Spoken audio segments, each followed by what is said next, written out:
श्री स्वामी समर्थ. जर तुम्ही तुमच्या आयुष्यामध्ये पैशांच्या रिलेटेड खूप स्ट्रगल करत असता, तुम्हाला तुमच्या आयुष्यामध्ये आर्थिक चणचण जाणवत असेल किंवा तुमच्या घरामध्ये पैसा टिकतच नसेल, तर अशा वेळी जर तुमच्या घरामध्ये पैसा टिकावा आणि लक्ष्मी स्थिर व्हावी असं जर तुम्हाला वाटत असेल, तर तुम्ही शनिवारच्या दिवशी हा एक साधा सोपा उपाय करा. याचे खूप चांगले फायदे तुम्हाला दिसून येतील. तुम्हाला काय करायचं आहे, तुम्हाला शनिवारच्या दिवशी एका काळ्या कपड्यामध्ये तुम्हाला 12 जे कवच असलेले बदाम असतात ना, चॉकलेटी रंगाचे, ते तुम्हाला घ्यायचे आहे आणि त्या बदामाची म्हणजे त्याच कपड्याची एका पोटली तयार करून ही पोटली तुम्हाला तुमच्या तिजोरीत ठेवून द्यायची आहे.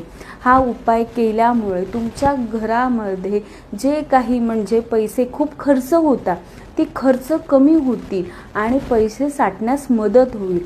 हा उपाय खूप चांगला फायदेशीर आहे. नक्की करून बघा. श्री स्वामी समर्थ.